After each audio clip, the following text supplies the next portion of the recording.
എല്ലാവർക്കും നമസ്കാരം. ഇന്ന് നമ്മൾ വന്നിരിക്കുന്നത് പെർഫെക്റ്റ് രുചിയിലുള്ളൊരു പനീർ ബട്ടർ മസാലയുടെ റെസിപ്പി ആയിട്ടാണ്. ഇത് നമ്മുടെ വീട്ടിൽ ഗസ്റ്റ് വന്നപ്പോൾ ഉണ്ടാക്കിയ ഒരു കിടിലൻ റെസിപ്പിയാണ്. അപ്പോൾ അതിന് വേണ്ടിയിട്ട് നമ്മൾ എടുത്തിരിക്കുന്നത് ഒരു 300 ഗ്രാം പനീറാണ്. ഇതിവിടെ വില്ലീസ് എന്ന് പറഞ്ഞ കടയിൽ വാങ്ങിക്കാൻ കിട്ടും പനീർ. അപ്പോൾ അത് ആദ്യം തന്നെ സ്ക്വയറായിട്ട് മുറിച്ച് വെച്ചിരിക്കുന്നതാണ്. ഈ പനീർ നല്ല സോഫ്റ്റ് ആകാൻ വേണ്ടിയിട്ടും അതിലേക്ക് ആ ഫ്ലേവറൊക്കെ നന്നായിട്ട് ഇറങ്ങി കിട്ടാൻ വേണ്ടിയിട്ടും നമ്മളിതിലേക്ക് ഒരു 2 കപ്പ് ചെറിയ ചൂടുള്ള വെള്ളവും അതുപോലെ തന്നെ 1 ടീസ്പൂൺ ഉപ്പും കൂടെ ചേർത്തിട്ട് നന്നായിട്ട് മിക്സ് ചെയ്ത് ഒന്ന് റെസ്റ്റ് ചെയ്യാനായിട്ട് മാറ്റി വെക്കണം. ഇങ്ങനെ ചെയ്യുമ്പോൾ പനീർ നല്ല സോഫ്റ്റ് ആകും. മിനിമം ഒരു 30 മിനിറ്റെങ്കിലും മാറ്റി വെച്ചാൽ മതി. 1 മണിക്കൂറായാലും കുഴപ്പമൊന്നുമില്ല. ഇനി നമുക്കിതിലേക്ക് വേണ്ടിയിട്ടുള്ള ഉള്ളി തക്കാളി മസാല എങ്ങനെയാണ് ഉണ്ടാക്കുന്നത് നോക്കാം. അതിന് വേണ്ടിയിട്ട് നമ്മളിവിടെ 2 ടേബിൾ സ്പൂൺ നല്ല ശുദ്ധമായിട്ടുള്ള നെയ്യാണ് എടുത്തിരിക്കുന്നത്. നെയ്യിൽ മസാല ചെയ്യുമ്പം പ്രത്യേക ഒരു ടേസ്റ്റാണ്. നെയ്യ് നന്നായിട്ട് ചൂടായി വന്നിട്ടുണ്ട്. ഇനി ഇതിലേക്ക് നമുക്ക് ഒരു ബേ ലീഫാണ് ചേർക്കുന്നത്. വളരെ ചെറിയൊരു ബേ ലീഫ്, ഒരുപാട് കൂടണ്ട. 2 ഏലക്കായ, അതുപോലെ 3 ഗ്രാമ്പു, പിന്നെ ഒരു 1/4 ടീസ്പൂൺ ചെറിയ ജീരകം. ഇത്രയും കൂടി ചേർത്തതിന് ശേഷം നമുക്ക് നന്നായിട്ട് ഇതൊന്ന് മൂപ്പിച്ചെടുക്കാം. നമ്മളിതിൽ എക്സ്ട്രാ ആയിട്ട് ഗരം മസാല ചേർക്കുന്നില്ല. ഇതാണ് നമ്മൾ ഈ കറിയിലേക്ക് വേണ്ടിയിട്ട് ആകെ ചേർക്കുന്ന മസാലകൾ. അപ്പോൾ അത് നന്നായിട്ടൊന്ന് മൂപ്പിച്ചെടുക്കാം. ഇതിലേക്ക് 3 വലിയ അല്ലി വെളുത്തുള്ളിയാണ് പൊടിയായിട്ട് അരിഞ്ഞത്. 1 ഇഞ്ച് കഷ്ണം ഇഞ്ചി പൊടിയായിട്ട് അരിഞ്ഞത്. വെളുത്തുള്ളിയെക്കാട്ടിലും കുറവാണ് ഇഞ്ചി. പിന്നെ ഒരു പച്ചമുളക്. ഇത്രയും കൂടി ചേർത്തിട്ട് അതിൻ്റെ പച്ചമണം നന്നായിട്ടൊന്ന് മാറ്റിയെടുക്കണം. അപ്പോൾ ഇഞ്ചി വെളുത്തുള്ളി പച്ചമുളക് ഇതെല്ലാം കൂടി ഈ നെയ്യിൽ മൂക്കുമ്പോൾ ഒരു പ്രത്യേക മണമാണ്. അപ്പോൾ നന്നായിട്ട് മൂത്ത് വന്നിട്ടുണ്ട്. ഇനി നമ്മളിതിലേക്ക് ഒരു 18 അണ്ടിപ്പരിപ്പാണ് ചേർക്കുന്നത്. നല്ല ക്രീമി ആയിട്ട് റിച്ച് ആയിട്ടുള്ളൊരു ഡിഷാണ്. അപ്പോൾ നമ്മൾ അത്രയും ചേർക്കണം.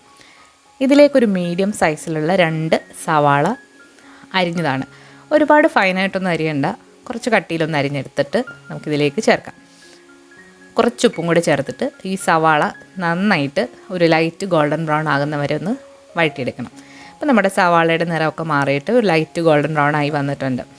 ഇനി നമ്മൾ ഇതിലേക്ക് പൊടികൾ ചേർക്കും. പൊടികളെന്ന് പറയുമ്പോൾ നമ്മൾ ഡയറക്റ്റായിട്ടല്ല ഇതിലേക്ക് ചേർക്കാനായിട്ട് പോകുന്നത്. കുറച്ച് തൈരിൽ മിക്സ് ചെയ്തിട്ടാണ് നമ്മൾ പൊടികൾ ഇതിലേക്ക് ചേർക്കുന്നത്. അപ്പോൾ അങ്ങനെ ചേർക്കുമ്പോൾ ഒരു പ്രത്യേക ടേസ്റ്റാണ്. അതുപോലെ തന്നെ പൊടികൾ കരിഞ്ഞും പോവില്ല. നല്ലൊരു സ്പെഷ്യൽ രുചി ഈ ബട്ടർ മസാലയ്ക്ക് കിട്ടും. നമ്മളിവിടെ 3 ടേബിൾ സ്പൂൺ അധികം പുളിയില്ലാത്ത തൈരാണ് എടുത്തിരിക്കുന്നത്.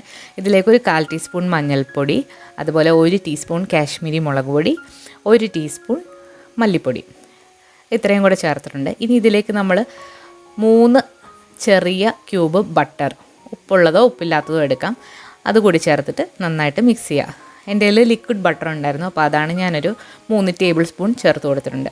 അപ്പോൾ അതും കൂടെ ചേർത്ത് നന്നായിട്ടൊന്ന് മിക്സാക്കി എടുക്കാം. ഈ മിക്സ് നമ്മൾ ഉള്ളിയിലേക്ക് ചേർത്തിട്ട് നന്നായിട്ട് ഇതിൻ്റെ പച്ചമണം മാറുന്ന വരെ ഒന്ന് വഴറ്റിയെടുക്കാം. നമ്മൾ തൈരിൽ ഇങ്ങനെ ചെയ്ത് എടുക്കുകയാണെന്നുണ്ടെങ്കിൽ ആ തൈരിൻ്റെ എണ്ണയും എല്ലാം കൂടെ ചേർന്നിട്ട് നല്ലൊരു റിച്ച് ഫ്ലേവർ നമ്മുടെ ഈ കറിക്ക് ഇത് കൊടുക്കും. അപ്പോൾ ഈ റെസിപ്പിയെക്കുറിച്ചുള്ള കൂടുതൽ ഡീറ്റെയിൽസ് ഞാൻ വീഡിയോയുടെ അവസാനം പറയുന്നതാണ്. ഇതിന് എന്താണ് സ്പെഷ്യാലിറ്റി എന്നുള്ളത്. സാധാരണ ഞാനിങ്ങനെ അല്ലായിരുന്നു പനീർ ബട്ടർ മസാല ഉണ്ടാക്കുന്നത്, പക്ഷേ ഇങ്ങനെ ഉണ്ടാക്കിയപ്പോൾ ആ കറക്റ്റ് ടേസ്റ്റ് കിട്ടിയെന്നുള്ളതാണ്.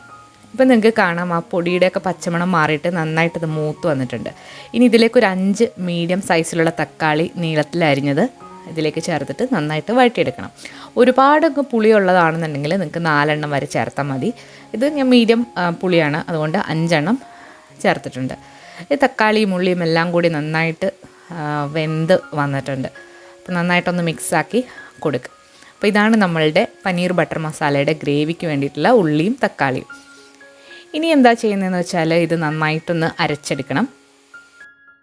ഇത് നന്നായിട്ടൊന്ന് അരച്ചെടുക്കണം. അപ്പോൾ ഹാൻഡ് ബ്ലെൻഡർ ഉണ്ടെങ്കിൽ നമുക്ക് ചൂടോടുകൂടി തന്നെ ഇത് ബ്ലെൻഡ് ചെയ്തെടുക്കാം. ഇനി മിക്സിയുടെ ചെറിയ ജാറിലാണ് നിങ്ങൾ അരയ്ക്കുന്നതെന്നുണ്ടെങ്കിൽ നന്നായിട്ട് തണുത്തതിന് ശേഷം നല്ല പേസ്റ്റ് പോലെ ഒന്ന് അരച്ചെടുക്കാം. ഒരുപാടങ്ങ് പേസ്റ്റ് ആക്കണ്ട, എന്നാലും നമ്മളിത് അരിച്ചിട്ടാണ് എടുക്കുന്നത്. അപ്പോൾ അരിയും തൊലിയൊക്കെ മാറ്റിയിട്ടാണ് നമ്മൾ ഇത് കറിയിലേക്ക് ചേർക്കുന്നത്. അപ്പം നന്നായിട്ട് അരച്ചെടുത്തിട്ട് നമ്മളിതൊന്ന് അരിച്ചെടുക്കാം. അപ്പോൾ അരിച്ചെടുക്കുമ്പോൾ അതിൽ അരിയോ അല്ലാന്നുണ്ടെങ്കിൽ തക്കാളിയുടെ തൊലിയോ ഒക്കെ ഉണ്ടെന്നുണ്ടെങ്കിൽ അത് ഒന്ന് പോയിട്ട് നല്ല ഫൈനായിട്ടുള്ളൊരു ഗ്രേവി കിട്ടാൻ വേണ്ടിയിട്ടാണ് നമ്മൾ അരിച്ച് എടുക്കുന്നത്. ഈ സ്റ്റെപ്പ് വളരെ ഇമ്പോർട്ടൻ്റ് ആണ്. ഇതുപോലെ തന്നെ ചെയ്യാം. ഇനി നമുക്ക് പനീർ ബട്ടർ മസാല എങ്ങനെയാണ് ഉണ്ടാക്കുന്നത് നോക്കാം. അതിന് വേണ്ടിയിട്ട് നമ്മളൊരു 4 ടേബിൾ സ്പൂൺ ബട്ടർ ചൂടാക്കാനായിട്ട് വെച്ചിട്ടുണ്ട്. ഇതിലേക്ക് 1 സവാള വളരെ പൊടിയായിട്ട് അരിഞ്ഞതാണ്. സവാള ഇതിൽ ചേർത്തിട്ട് നല്ലൊരു ഗോൾഡൻ ബ്രൗൺ ആകുന്നവരെ വഴറ്റിയെടുക്കുക. കുറച്ചുപ്പും ചേർക്കാം.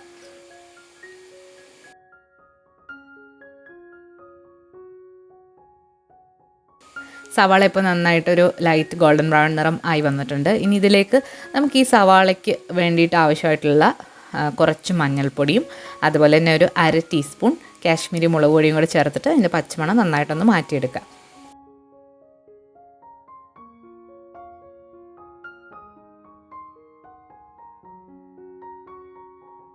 പച്ചമണമൊക്കെ നന്നായിട്ട് മാറി വന്നിട്ടുണ്ട്. ഇനി ഇതിലേക്ക് നമ്മൾ ഒരു ചെറിയൊരു തക്കാളി പൊടിയായിട്ട് അരിഞ്ഞതും കൂടി ചേർക്കുന്നുണ്ട്.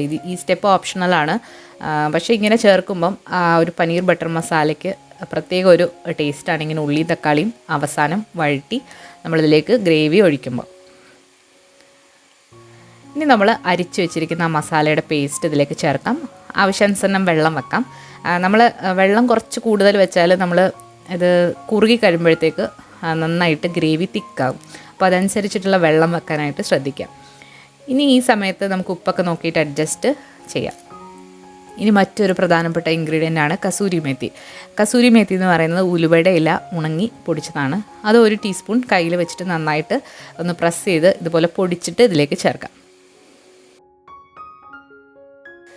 ഇനി നമ്മളിതിലേക്ക് എപ്പോഴും നമ്മൾ പനീർ ബട്ടർ മസാലയൊക്കെ പുറത്തുനിന്ന് കഴിക്കുമ്പോൾ അതിലൊരു ചെറിയൊരു മധുരം കാണും. അതിന് വേണ്ടിയിട്ട് നമ്മളിവിടെ തേനാണ് ചേർക്കുന്നത്. 2 ടേബിൾ സ്പൂൺ തേനാണ് ചേർക്കുന്നത്. തേനിന് പകരം നിങ്ങൾക്ക് പഞ്ചസാര എടുക്കാവുന്നതാണ്. പക്ഷേ തേൻ ചേർക്കുമ്പോൾ ഒരു പ്രത്യേക ടേസ്റ്റാണ്. ഇതിലേക്ക് നമ്മൾ നേരത്തെ സോക്ക് ചെയ്ത് വെച്ചിരിക്കുന്ന പനീർ ചേർക്കാം. നമ്മളിങ്ങനെ ചെയ്യുകയാണെന്നുണ്ടെങ്കിൽ ഈ പനീർ നല്ല സോഫ്റ്റ് ആകും. അതുപോലെ തന്നെ ഈ കറി കുറച്ചിരുന്ന് കഴിയുമ്പോഴത്തേക്ക് പനീറിൻ്റെ ഉള്ളിലേക്കൊക്കെ നന്നായിട്ട് മസാല ഇറങ്ങി നല്ലൊരു ഫ്ലേവറാണ് ഈ പനീറിന്. പനീറും കൂടി ചേർത്തതിന് ശേഷം നമുക്ക് നന്നായിട്ട് മിക്സ് ചെയ്ത് കൊടുത്തിട്ട് അടച്ചു വെച്ചൊന്ന് വേവിക്കാം.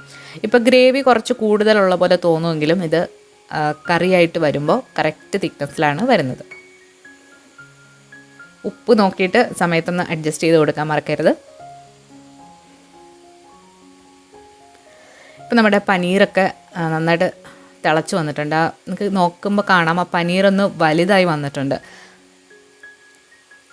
ഇനി ഇതിലേക്ക് അവസാനമായിട്ട് കുറച്ച് മല്ലിയിലയും കൂടി അരിഞ്ഞത് ഡെക്കറേറ്റ് ചെയ്യാം. ഇനി ഞാനിതിൽ ഒരു ഇൻഗ്രീഡിയൻറ്റ് കൂടി എക്സ്ട്രാ ആയിട്ട് ചേർത്തിട്ടുണ്ടായിരുന്നു. ഒരു 2 ഡ്രോപ്സ് കെവ്ര വാട്ടർ എന്ന് പറഞ്ഞിട്ട് ഒരു മണമുള്ളൊരു വാട്ടർ കിട്ടും. അപ്പോൾ അത് കടകളിലൊക്കെ വാങ്ങിക്കാൻ കിട്ടുന്നതാണ്. ഈ റോസ് വാട്ടർ പോലെയുള്ളൊരു വാട്ടറാണ്. അത് ചേർക്കുമ്പോൾ ഇതിൻ്റെ സ്പെഷ്യലായിട്ടുള്ള ടേസ്റ്റാണ്. അപ്പോൾ ഇങ്ങനെ ചെയ്തപ്പോൾ കറക്റ്റായിട്ട് നമ്മൾ റെസ്റ്റോറൻറ്റിൽ കഴിക്കുന്നതിനെക്കാട്ടിലും ടേസ്റ്റിൽ പനീർ ബട്ടർ മസാല കിട്ടി.